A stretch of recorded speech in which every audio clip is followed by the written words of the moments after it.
Bismillahirrahmanirrahim. Assalamualaikum warahmatullahi wabarakatuh. Alhamdulillahirabbil alamin. Wassalatu wassalamu ala asrafil anbiya'i wal mursalin wa ala alihi wa sahbihi rasulillahi ajma'in. Asyhadu an la ilaha illallah wahdahu la syarikalah wa asyhadu anna Muhammadan abduhu wa rasuluhu la nabiyya ba'da. Para pemirsa, para pembelajar dimanapun Anda berada, kita hari ini melanjutkan kajian halqah kita. Setelah hampir 2 minggu kita tidak mengupdate videonya. InsyaAllah sekarang kita masuk halqah yang ke-6 ya.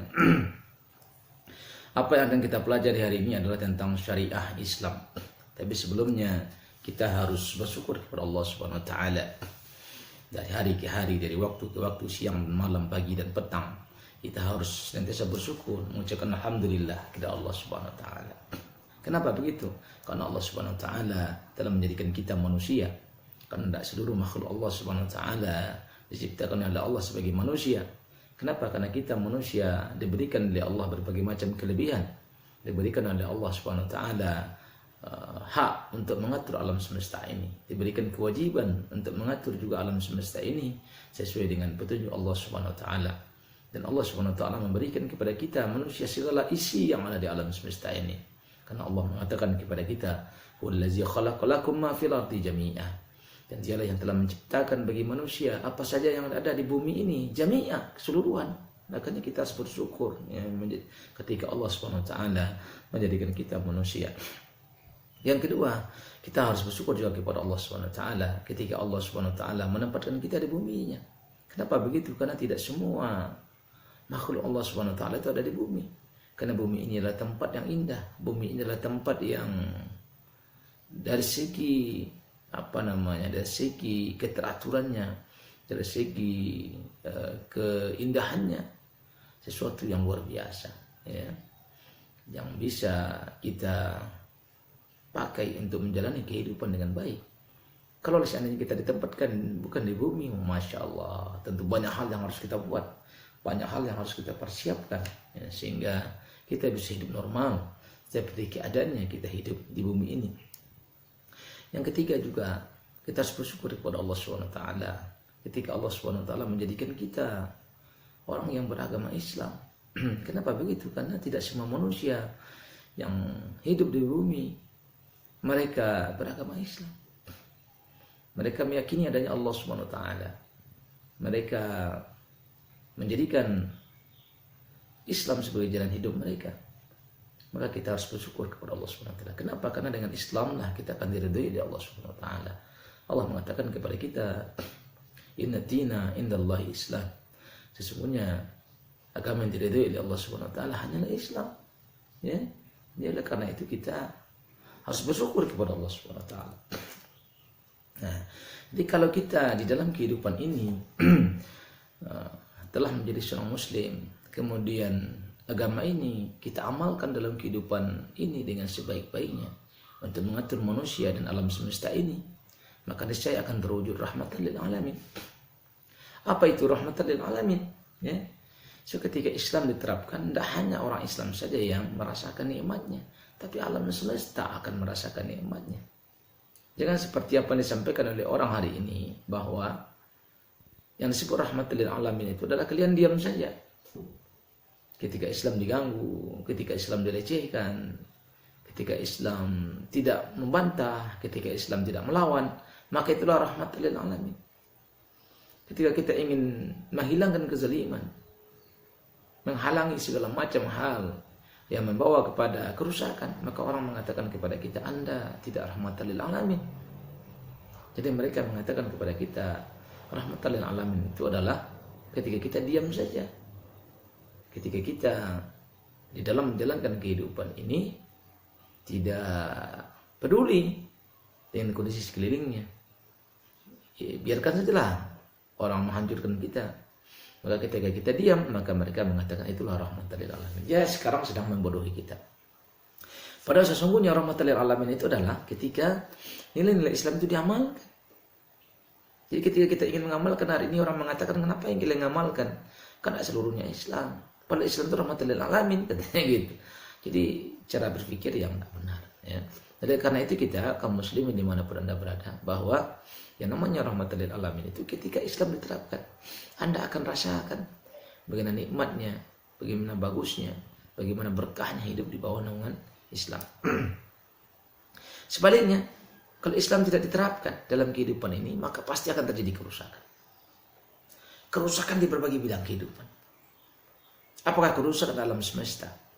Ketika Allah Subhanahu wa taala mengatakan zuharul fasad fil barri wal bahri bima kasabat aydin nas. Telah nyata kerusakan di darat dan lautan karena ulah tangan manusia.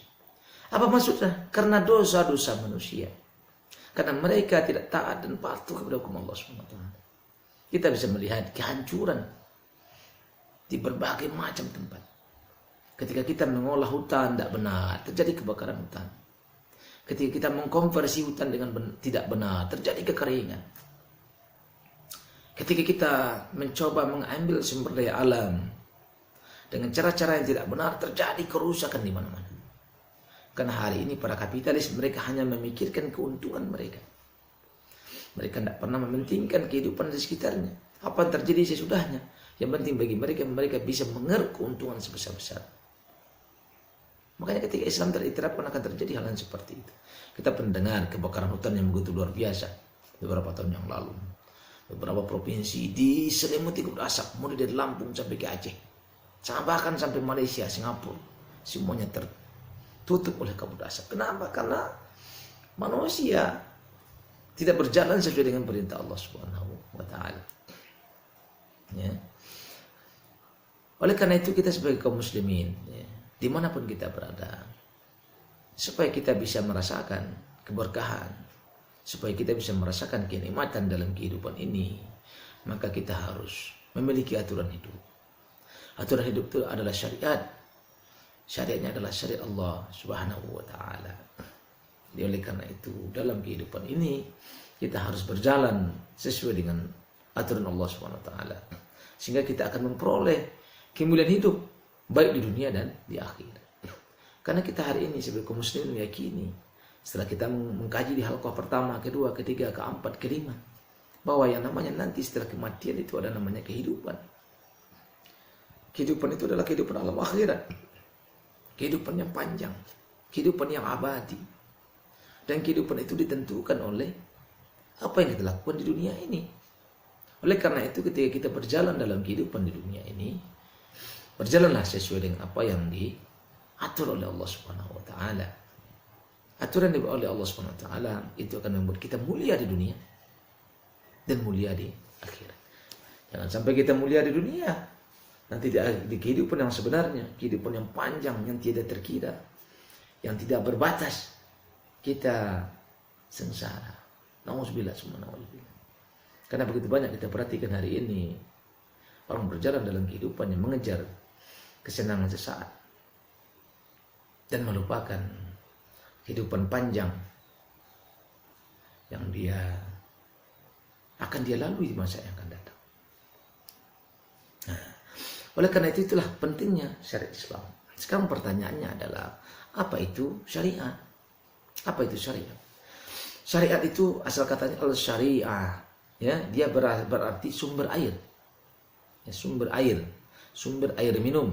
Masru'ul ma, ya, sumber air minum.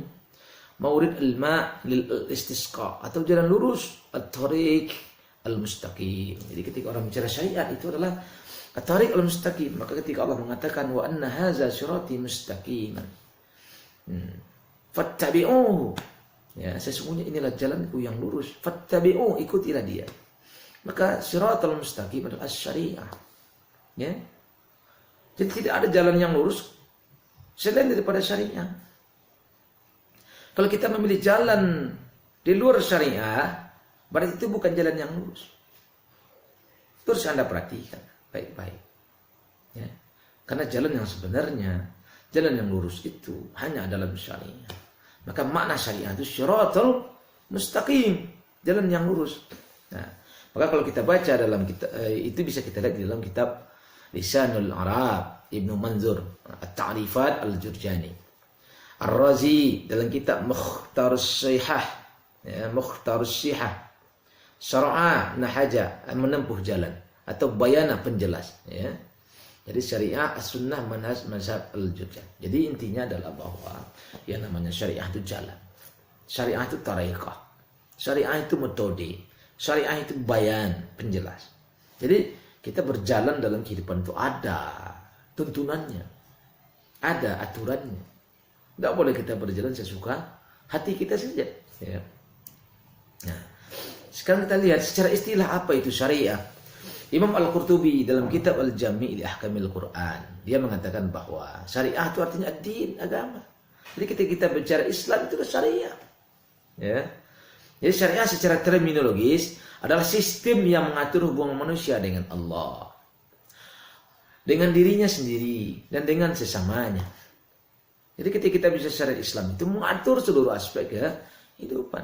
Boleh mengatur hubungan kita dengan Allah, mulai mengatur hubungan kita dengan diri kita sendiri, dan mengatur hubungan manusia dengan manusia yang lain. Itu syariah. Hubungan manusia dengan Allah Ta'ala apa itu? Itu perkara-perkara akidah, perkara-perkara ibadah. Kita mau bagaimana cara mengimani Allah, bagaimana kita mengimani malaikat, mengimani para rasul, mengimani kitab-kitab terdahulu. Itu semuanya syariah. Hubungan manusia dengan Allah. Perkara-perkara akidah, perkara-perkara keyakinan. Ada perkara-perkara ibadah yang maksud ibadah ritual. Kita mau sholat, kita mau puasa, mau naik haji, mau nakahat, semuanya diatur oleh Allah Subhanahu wa taala. Ibadah. Ya. Tidak boleh kita mau sholat sesuka kita saja, tidak bisa.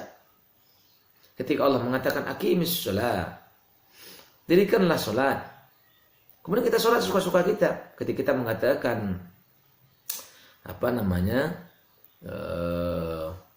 sholatlah kalian li zikri, untuk mengingatku. Ya. Aqimis sholata li zikri. Jadi kalau sholat untuk mengingatku, sehingga ketika dia ingat, berarti dia sudah sholat. Tidak begitu. Karena sholat itu fungsinya untuk mengingat. Bukan ingat itu yang sholat, bukan. Itu. Tapi laksanakanlah sholat dalam rangka kita mengingat Allah Subhanahu wa ta'ala. Nah, itulah pentingnya syariah. Bagaimana cara kita sholat? Nabi mengatakan, sallu kama ra'aitumuni usolli. Sholatlah kalian sebagaimana kalian melihat aku sholat. Ya, itu contoh cara yang disampaikan oleh Allah Subhanahu wa taala dan dijelaskan oleh Rasulullah sallallahu alaihi wasallam.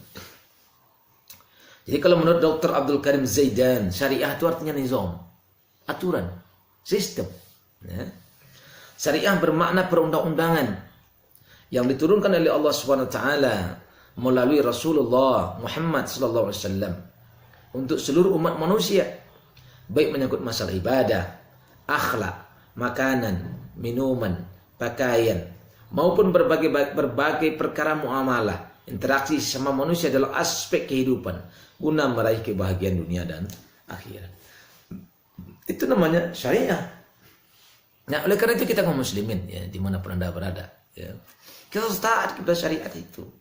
Karena itulah jalan yang akan menuntun kita menuju kepada Allah Subhanahu wa taala, yang akan membawa kita kebahagiaan dunia dan akhirat.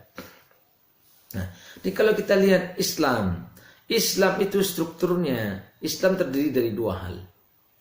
Akidah, syariah. Akidah, syariah, gitu. Akidah berkaitan dengan perkara-perkara keyakinan, perkara-perkara keimanan. Maka ketika orang bicara akidah, tasdik, pembenaran, tasdikul jazm, pembenaran yang bersifat pasti, lil mutabik, ya, lil mutabik al-waqi an dalilin, sesuai dengan fakta dan berdasarkan dalil. Itu bicara akidah. Maka ketika kita bicara iman kepada Allah, iman kepada Nabi, iman kepada Alkitab, iman kepada hari akhir, ya, iman kepada para malaikat, semua itu adalah perkara-perkara akidah. Iman kepada qada wal qadar, itu adalah perkara-perkara akidah, keyakinan kepada Allah Subhanahu wa taala. Oleh karena itu kita, ya, dalam menjalani kehidupan ini, kalau ada perkara-perkara bersifat keyakinan, itu akidah. Contoh, ketika kita bicara sholat, bagaimana cara sholat, itu adalah perkara syariah. Tapi ketika menjelaskan apakah kita yakin sholat itu perintah Allah, itu adalah perkara akidah. Nah, ini harus ada bedanya sedikit. Ada bedanya. Jadi ketika bicara ketika kita melihat seseorang tidak sholat, ya, maka tidak boleh kita mencap serta-merta dia kufur, dia kafir, tidak boleh. Kita harus tanya sama dia, hai fulan, hai buyung, kenapa engkau tidak sholat? Maka ketika dia menjawab, saya tidak sholat karena saya tidak percaya dengan perintah sholat, maka dia kufur. Kenapa kufur? Karena dia tidak meyakini kitab, tidak meyakini perintah Allah Subhanahu wa Ta'ala.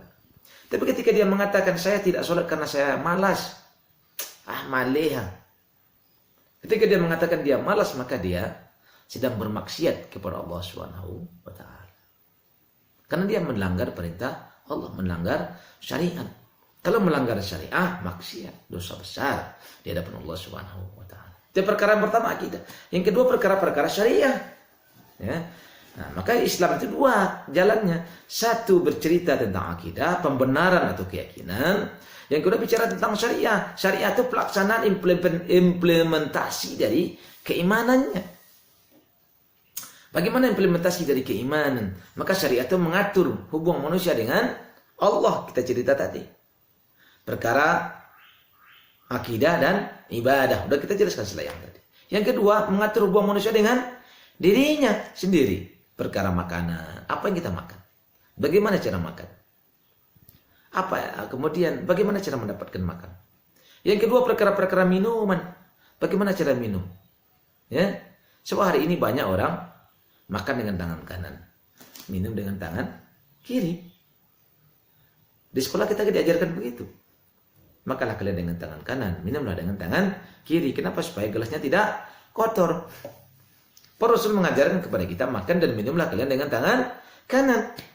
Karena sesungguhnya setan makan dan minum dengan tangan kiri. Jelas. Itu hubungan manusia dengan dirinya sendiri. Perkara pakaian. Apa yang Anda pakai? Seperti apa pakaiannya? Bentuknya seperti apa?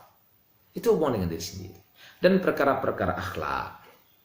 Contoh akhlak itu Anda suka senyum, ya. Anda suka berbaik sangka, berburuk sangka, suuzon, husnuzon. Ya. Itu adalah perkara-perkara yang berkaitan dengan diri kita sendiri. Nah, oleh karena itu kita, kaum muslimin dimanapun Anda berada, itu baru dua perkara. Yang ketiga perkara apa lagi yang diatur oleh syariah? Hubungan manusia dengan manusia yang lain.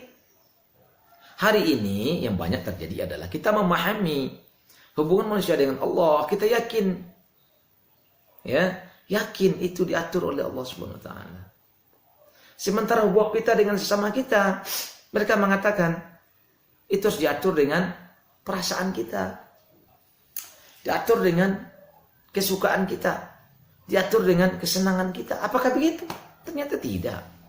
Ya, kenapa? Hubungan manusia dengan sesama manusia diatur juga oleh Allah Subhanahu wa Ta'ala. Persoalan ekonomi diatur oleh Allah. Persoalan pendidikan, bagaimana cara mendidik? Apa yang dididik? Diatur oleh Allah Subhanahu wa Ta'ala. Perkara pidana, bagaimana hukum pidana? Kalau ada orang melanggar hukum, bagaimana hukumannya? Diatur oleh syariat. Perkara-perkara sosial budaya, bagaimana dia berpakaian, ya, di kehidupan umum. Atau bagaimana dia berinteraksi dalam kehidupan umum. Bagaimana dia mencari istri, persoalan-persoalan warisan, itu persoalan-persoalan sosial budaya. Kemudian persoalan pemerintahan. Ternyata Islam juga mengatur masalah pemerintahan.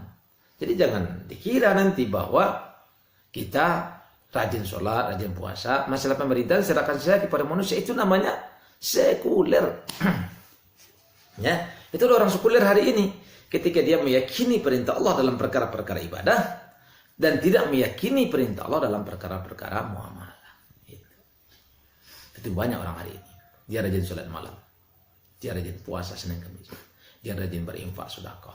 Dia rajin umroh, naik haji dan segala macam. Tapi dia bermuamalah dengan ribawi. Dia mendukung sistem sekuler. Dia mendukung sistem demokrasi. Wah, itu merusak. Seakan-akan dia di dunia baik, sebenarnya tidak. Karena itu akan membahayakan dirinya nanti di akhirat kelak. Nah, oleh karena itu, ketika manusia dalam kehidupan itu mengatur hubungan aktivitasnya begitu banyak itu, Timbul pertanyaan, siapa yang berhak menentukan aturan itu? Benar salahnya, baik buruknya, terpuji tercelanya, terkait dengan pahala atau siksa bagi manusia. Dengan kata lain timbul pertanyaan, mahwal hakim? Siapa dia? Al-hakim, sang pembuat hukum itu. Ya. Siapa yang berhak membuat hukum? Siapa yang buat peraturan? Ya. Nah. Jadi kalau kita lihat bagaimana realitas manusia, sekarang kita coba cek. Bagaimana realitasnya manusia hari ini? Ya. Manusia adalah sebaik-baiknya penciptaan yang memiliki akal dan potensi kehidupan. Kita punya akal, punya otak. Otak berfungsi untuk mendaur atau menghubungkan antara fakta dengan informasi. Otak adalah tempat menyimpan informasi. Ya. Kemudian ketika terjadi fakta, dicerap oleh panca indera, masuk ke dalam otak, diolah berdasarkan informasi yang ada. Ya. Jadi kita akhirnya memiliki akal berpikir. Kita memiliki potensi kehidupan. Apa potensi kehidupan kita? Dua. Hajatul udawiyah dan gharizah. Ada hajatul udawiyah, ada gharizah. Hajatul udawiyah itu apa? Kebutuhan pokok. Kebutuhan yang melekat inheren dalam diri kita. Wajib kita penuhi. Wajib hukumnya dipenuhi. Yang pertama. Yang kedua, rangsangan kebutuhan itu datang dari dalam diri kita. Contohnya kita lapar, kita haus, kita bernafas, kita buang angin. Itu adalah hajatul udawiyah. Contoh kita bernafas.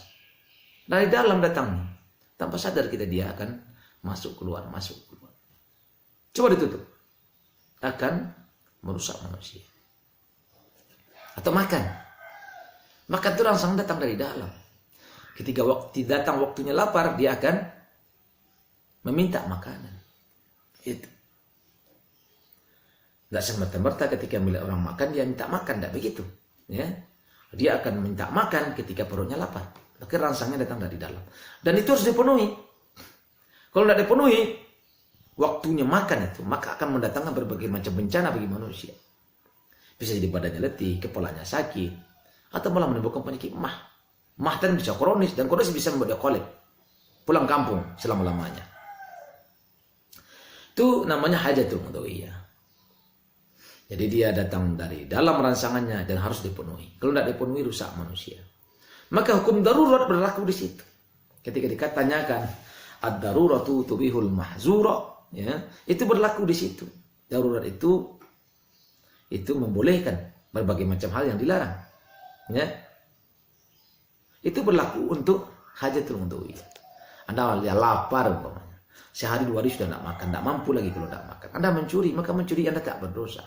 Asal hanya untuk mengatasi rasa lapar. Bukan untuk makan sebulan, bukan. Hanya untuk mengatasi rasa lapar. Selesai rasa laparnya, maka Anda berdosa ketika makan barang curian. Gitu. Yang pertama. Yang kedua, manusia itu punya namanya gharizah, naluri. Naluri itu sifatnya adalah rangsangannya datang dari luar. Rangsangannya datang dari luar, ya. Yang kedua, dia tidak wajib dipenuhi. So, kalau dia tidak dipenuhi, dia tidak membuat manusia sengsara. Tidak membuat rusak manusia. Paling dia gundah gulana saja. Nah, apa saja naluri yang kita punya? Gharizah yang kita punya itu. Ada namanya gharizatul baqa. Gharizatul baqa.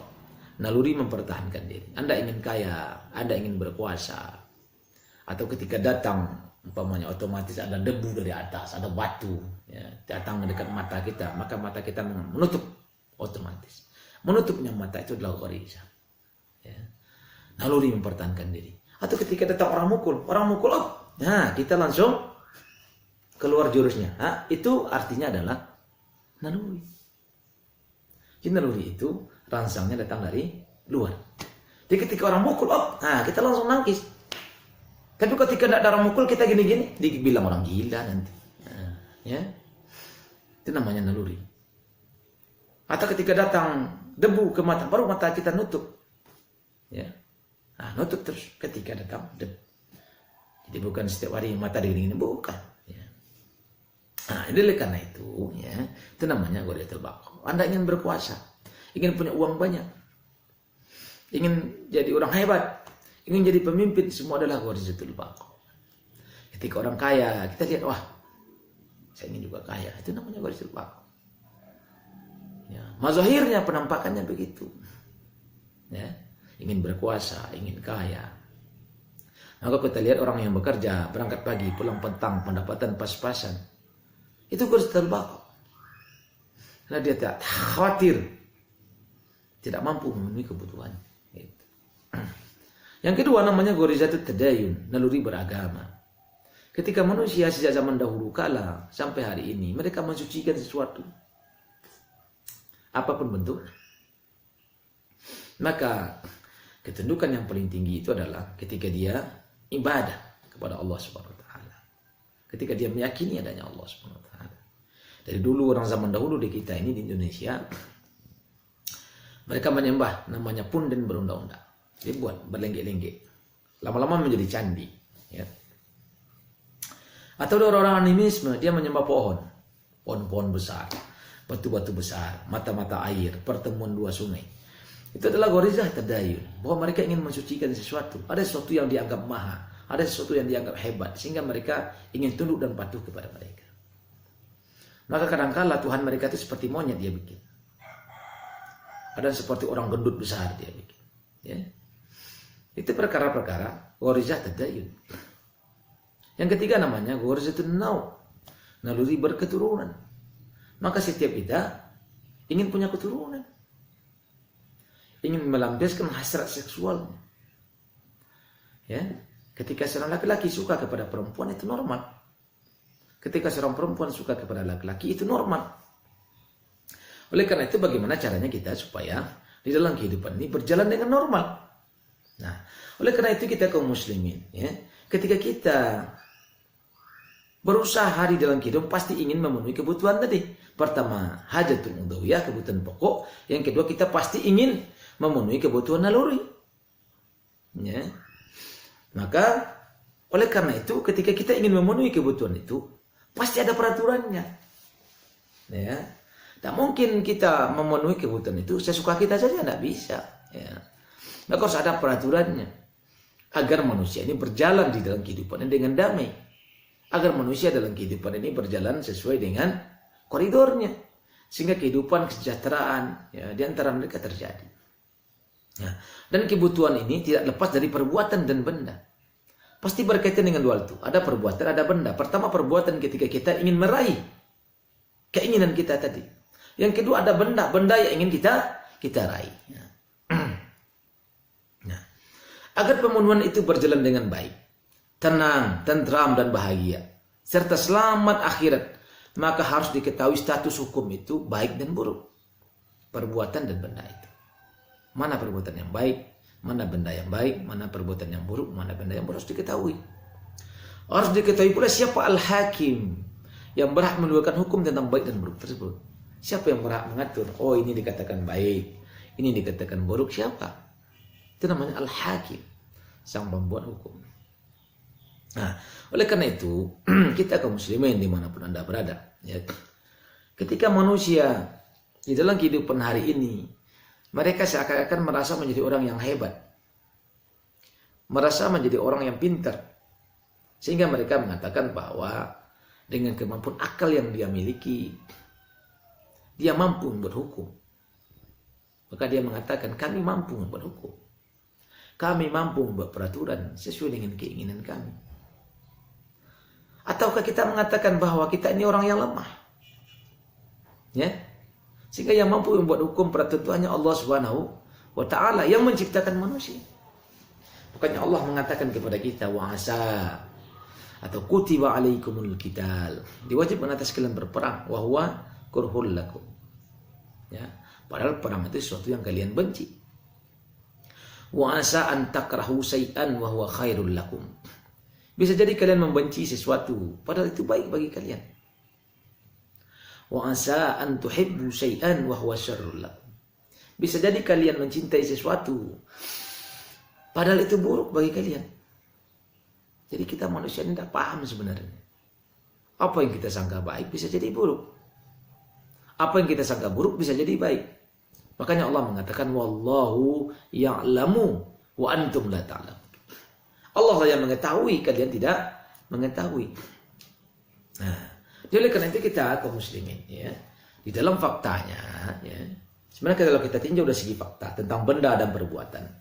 Pertama, berkaitan dengan faktanya, apa benda dan perbuatan tersebut, satu. Yang kedua, berkaitan dengan fitrah dan kecenderungan dasar manusia. Yang ketiga, berkaitan dengan pujian dan celaan serta dosa dan pahala terkait benda dan perbuatan. Nah, sekarang kita lihat. Yang pertama, penetapan hukum dari segi fakta dapat diindra oleh manusia. Misalnya apa yang disebut rumah, komputer, sel, lari, duduk, melamun, masyarakat. Itu manusia bisa memahami. Mahwal kursi, tidak perlu juga Allah menyebutkan apa itu kursi. Gitu. Karena itu fakta pembahasan. Mahwal batu, apa itu batu? Mahwal bait, apa itu rumah? Ya. Bisa manusia menggambarkannya, bisa manusia menjelaskannya. Karena itu berpikir sesuatu yang nyata, sesuatu yang nampak. Itu. Sedangkan berkaitan dengan fitrah manusia, itu bersifat universal. Misalnya, ingin selamat bukan celaka, itu universal, semua orang begitu. Ingin mulia bukan hina, itu dimanapun, di kehidupan manapun, di peradaban manapun pasti begitu. Pandai lebih baik daripada bodoh, itu di kehidupan manapun begitu. Harus adil, tidak boleh zalim. Ingin untung, tidak ingin rugi. Itu dimanapun sama, ya secara fitrahnya begitu. Yang ketiga, dari dalam persoalan apa benda atau perbuatan serta hal-hal yang terkait fitrah, yang universal, manusia dapat menghukumi dengan akalnya. Ya, apa itu benda dan berkaitan dengan fitrah manusia, itu manusia bisa dapat menghukumi dengan akalnya. Namun, ya, kaum muslimin dimanapun Anda berada, ya, penetapan hukum dari segi pujian dan celaan di dunia, serta pahala dan siksa atau dosa di akhirat tidak dapat diindra oleh manusia. Mana yang terpuji, mana yang tercela, ya, itu tidak dapat diindra oleh manusia. Ya. Hal ini hanya wewenang Allah Subhanahu wa taala.